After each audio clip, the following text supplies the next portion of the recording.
அவெல்லாம் ஒரு ஆளே கிடையாது.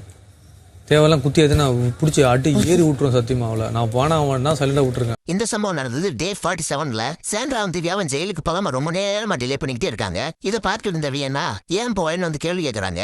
அப்போ அந்த சூனிய கிளவி சாண்ட்ராவோட மிச்சர் புருஷனான பிரஜன் வந்து ஆஜராகிறாரு. இவர் ஒரு வாரம் ஃபுல்லா மிச்சர் தின்னுப்புட்டு இவர் பொண்டாட்டிக்கு எதுனா மட்டும் முன்னாடி வந்து நிக்கிறாரு. இவங்க கப்புள்ஸா விளையாடுறாங்க, மத்தவங்களோட குரூப்பிஸும் சேர்ந்து பண்றாங்க. ஆனா அதை கேட்டா நாங்களாம் அப்படி இல்லைன்னு வேற சொல்லிக்கிறாங்க. அவனுக்கும் முதுகெலும்புல வந்து பேசும் நேர்ல, அது நேருக்கு வந்து பேச அவனுக்கு ரைட்ஸ் இல்லைங்க. இந்த ஆள் என்ன சொல்ல வர்றாருன்னு புரியல. நேர்ல வந்து பேசுறதுக்கு எனக்கு முதுகெலும்பு இல்லை அப்படின்னு சொல்றாரு.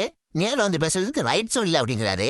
அவங்க இப்ப நேரில் வந்து பேச சொல்றாரா இல்ல பேசவே கூடாதுன்றாரா? பிரசன்ட் ஒரு மிஸ்டர் நினைச்சா அவரு ஒரு மரமட்ட மிஸ்டரா இருக்காரு. எனக்கு ரொம்ப த்ரெட்னிங்கா ஃபீல் ஆகுது பிக் பாஸ் பிரஜன் வந்து பிஹேவ் பண்றது. வியனா ஃபர்ஸ்ட் திவ்யா சாண்டாட்ட போய் தான் ஏன் ஜெயிலுக்கு போல் அப்படின்னு ரீசன் கேட்டாங்க. அதுக்கு ப்ராப்பராவே சாண்டா பதில் சொல்லாம அங்கிருந்து நடந்து போயிட்டாங்க. அதுக்கப்புறம் பார்வதி வந்து பசப்பி பேசிக்கிட்டு இருந்தாங்க. அதுக்கப்புறமா தான் பேப்பரோட பிரச்சனை வந்தாரு. பிரச்சனோட ஆட்டிடியூட பத்தி தான் வியனா இப்ப கம்ப்ளைண்ட் பண்றாங்க பிக் பாஸ்ட. எனக்கு ரொம்ப இன்செக்யூரா இருக்கு. முடிச்சிருவேன், வேற மாதிரி பாப்பேன், அது பண்ணுவேன், இது பண்ணுவேன். வியன்னா சொன்ன இதே மாதிரி டயலாக காலையில விக்ரம் அனாவசியமா கூட்டு வார்னிங் பண்றேன்னு சொல்லி இந்த மாதிரி தான் பேசினாரு. இவரோட வார்த்தைகளே சுத்த காட்டு பய பேச்சு மாதிரி இருக்கு. வாத்தியார் மகன் மக்கு போலீஸ்கார மகன் பொறுக்கி அப்படின்னு ஒரு டயலாக் இருக்கு.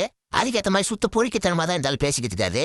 அவர் பேசுறதுல ஒரு அர்த்தம் இருக்க மாட்டேங்குது, லாஜிக் இருக்க மாட்டேங்குது. என்ன கிளம்பு, இது இப்படி வந்து இப்படி மூஞ்சி முன்னாடி வந்து நின்று பேசுறது ஃபீல் வெரி பேட். புரியல பிக் பாஸ், ரவுடிஸை விட்டு இருக்கீங்க, ரவுடிசம் பண்றதுக்காக வந்திருக்காங்க. This is a show.